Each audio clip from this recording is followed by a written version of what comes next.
Troisième jour, Marie, femme sans rhétorique.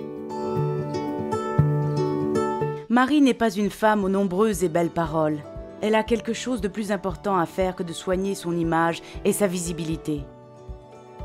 Sa personne ne s'épuise pas dans ce qu'elle paraît, mais vit de ce qu'elle est en vérité.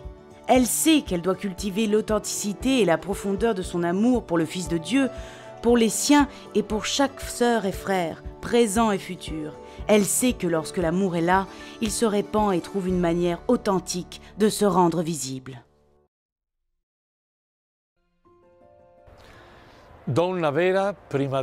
Une vraie femme tout d'abord, comme Antonella, la petite amie de Beppe, qui ne peut toujours pas se marier parce qu'elle est au chômage et que lui aussi est au chômage, comme Angela, la coiffeuse de la vieille ville qui vit heureuse avec son mari,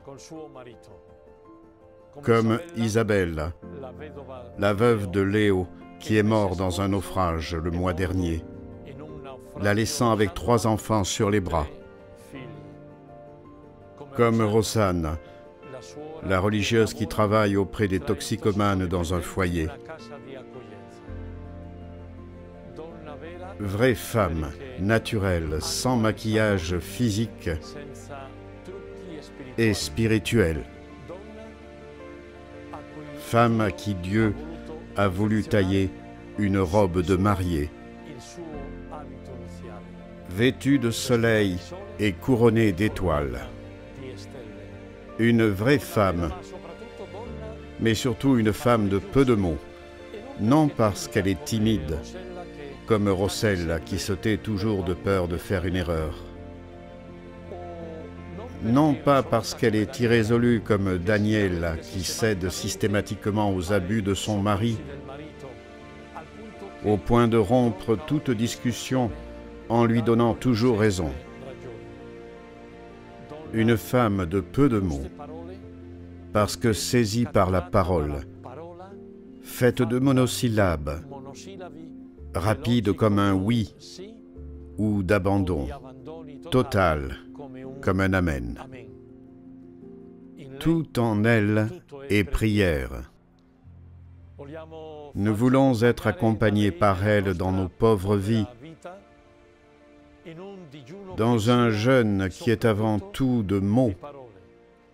Nous qui savons utiliser les mots pour cacher les pensées plutôt que pour les révéler. Nous qui avons perdu le goût de la simplicité.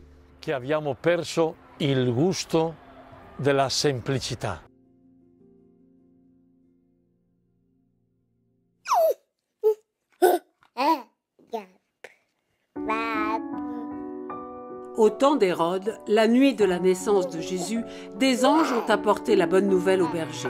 Les bergers de Bethléem, ayant entendu l'annonce des anges, ont mis dans leurs sacoches les meilleurs produits de leur travail, des fromages parfumés, du miel, du lait et des bonbons, et se sont mis en route pour les apporter en cadeau au nouveau-né, leur roi des rois. Un petit garçon curieux et vif, réveillé par l'agitation, se mit en route avec des bergers. Au bout d'un moment, le petit garçon se rendit compte qu'il était le seul à avoir les mains vides, notamment parce qu'il n'avait rien d'autre que ses pauvres vêtements. Il n'avait même pas de chaussures, il se sentait très mal à l'aise et marchait docilement à l'arrière du groupe de bergers. Arrivé à l'endroit indiqué par les anges, il se presse autour de Joseph et de Marie qui portent l'enfant dans ses bras.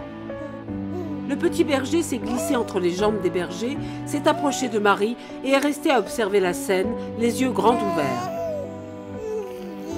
Les bergers se pressent pour apporter leur cadeau à Marie et celle-ci, qui tient l'enfant dans ses bras, s'applique à prendre les généreux paquets dans sa main en signe d'approbation et de remerciement. Puis, souriante, elle confie l'enfant Jésus au petit berger qui se tient à ses côtés. Le petit garçon ouvrit grand les bras et accueillit le petit paquet avec tout le bonheur du monde. Ainsi, le petit berger qui pensait n'avoir rien à donner, a donné à Jésus la chaleur et le soutien de ses bras. En cette nuit sainte où l'impossible est devenu possible, ses bras sont devenus le trône du Très-Haut. Lui qui n'avait rien, pas même des chaussures, portait sur ses bras, à côté de son cœur, le don de Dieu à l'humanité.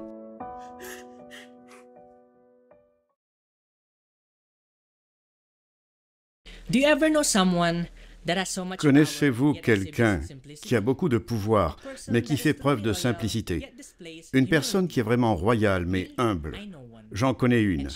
Elle n'est autre que notre mère, Marie Auxiliatrice. Permettez-moi de partager avec vous comment Marie Auxiliatrice m'a influencé avec son essence. J'ai commencé à étudier à Don Bosco en 2010 et je suis boscovite depuis 12 ans. J'ai obtenu mon diplôme l'année dernière et nous sommes la classe Viera. Mon parcours de boscovite a été influencé par la dévotion à Saint Jean Bosco et l'amour pour Notre-Dame. Ils nous ont appris à prier le Saint-Rosaire et à quel point un simple « Je vous salue Marie » peut être puissant. Je n'oublierai jamais une phrase de Saint Jean Bosco qui nous a été inculquée. Pratiquez avec soin la dévotion à Marie Auxiliatrice et vous verrez les miracles qui se produiront. En effet, Marie Auxiliatrice est devenue encore plus proche de nos cœurs grâce à Don Bosco. Mais il y a une expérience que je n'oublierai jamais lorsque j'ai reçu, à ma grande surprise, la médaille de Saint Jean Bosco lors de notre cérémonie de remise des diplômes, une récompense décernée à un boscovite qui a incarné les vertus de Saint Jean Bosco et a été une source d'inspiration pour ses camarades boscovites. J'étais heureuse de recevoir ce prix, auquel je ne m'attendais vraiment pas, mais il y a eu un moment où j'ai beaucoup pensé à moi. Mais lorsque j'ai regardé les yeux de la statue de Marie Auxiliatrice dans notre maison, ses yeux si gentils et humbles, je me suis souvenu de l'importance de la simplicité et de l'humilité au milieu du succès et du triomphe. Pourquoi devrais-je me vanter si même la Mère de Dieu ne s'est pas vantée de sa majesté? Marie Auxiliatrice m'a vraiment appris à vivre une vie simple. Aujourd'hui, je suis également représentante des étudiants dans notre collège, et bien que j'ai une position, je ne l'utilise pas pour mes besoins personnels. Lors des travaux de groupe, je cède le rôle de leader aux autres pour leur permettre de briller et de donner le meilleur d'eux-mêmes. J'accomplis les tâches qui me sont confiées le plus humblement et le plus simplement possible. Maman Marie me guide toujours et me rappelle de rester sur le bon chemin. Maintenant que je suis dans un nouvel environnement caractérisé par la simplicité et l'honnêteté, je prie pour que je puisse influencer mes nouveaux amis, camarades de classe et co-leaders, comme j'ai été influencé dans mon école. Voici mon histoire avec Marie Auxiliatrice. Marie Auxiliatrice, prie pour nous. Prière.